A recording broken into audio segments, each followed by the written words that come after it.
Bismillahirrahmanirrahim. Dear students of grade 9, welcome to your biology class. Today the topic which we are going to discuss is passage of molecules into and out of cells. This topic is given in chapter number 4, Cells and Tissues, on page number 69.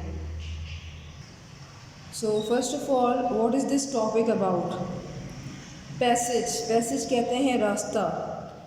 Passage of molecules into and out of cells का मतलब है कि sales के अंदर और बाहर molecules या substances का वो रास्ता जिसके ज़रिए वो गुजर कर सेल्स की डिफरेंट मेटाबॉलिक एक्टिविटी में हिस्सा लेते हैं. We know that cell membranes act as barriers to most but not all molecules.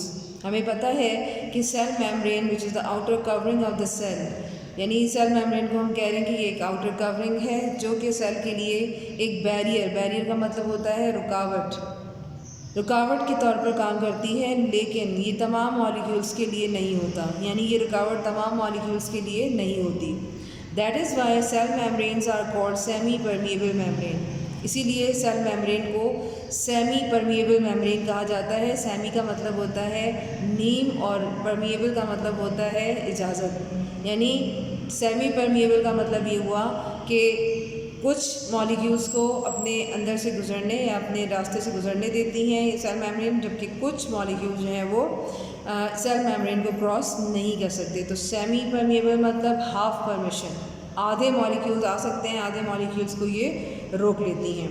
Cell membranes maintain equilibrium inside as well as outside by exchanging matter with cells environment according to needs. इस तरीके से cell membrane का जो एक important function बनता है वो ये है कि वो अब एक तरीके से सेल के अंदर और बाहर इक्विलिब्रियम यानी तवाज़ुन, जिसे बैलेंस कहा जाता है, वो कायम रखने में अहम किरदार अदा करती है. इस तरीके से तमाम मटेरियल्स या जो सब्सटेंसेस होते हैं वो सेल के अंदर और बाहर इजीली एक्सचेंज हो जाते हैं, आना जाना उनका इजीली हो जाता है.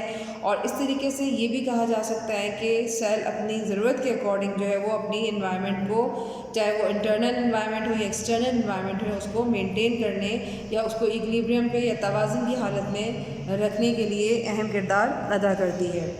Cell membranes do it through the phenomena of diffusion, facilitated diffusion, osmosis, filtration, active transport, endocytosis and exocytosis. और सेल के अंदर या सेल मेम्ब्रेन से इस तरह से जो पैसेज ऑफ मॉलिक्यूल्स के लिए जो प्रोसेसेस हैं, जो फिनोमेना है, जो कि इस पूरे अमल को यानी एक तरीके से मॉलिक्यूल्स की ट्रांसफ़र को, मूवमेंट को कंट्रोल करते हैं, उन तमाम फिनोमेना या प्रोसेसेस के नाम जो हैं वो अब आपके सामने मैं लिख रही हूँ.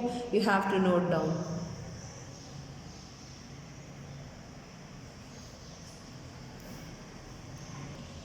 So, following phenomena are responsible for passage of molecules or transport of molecules into and out of cells, starting from the very first, diffusion.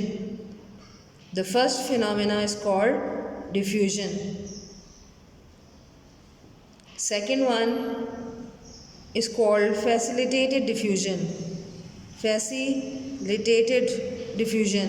Facilitated का जो वर्ड आया है वो कहाँ से आया है बेटा? फैसिलिटेटेड का मतलब होता है सहूलतकार, सहूलत देने वाली. तो फैसिलिटेटेड डिफ्यूजन यानी ऐसा डिफ्यूजन जिसमें कोई ऐसा सब्सटेंस है जो कि डिफ्यूजन के अमल को एक तरीके से फैसिलिटेट कर रहा है, उसको सहूलत या आसानी मुहैया कर रहा है. Third phenomena or process is called osmosis. I think you are familiar with it. The fourth one is filtration. Then come next active transport.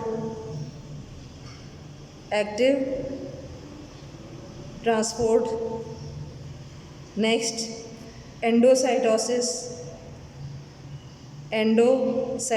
in which endo mean inside and cytosis means cells. And the last phenomena is exocytosis, in which the meaning of exo is outside. So these are some of the phenomena which are involved for the movement of molecules into and out of cells.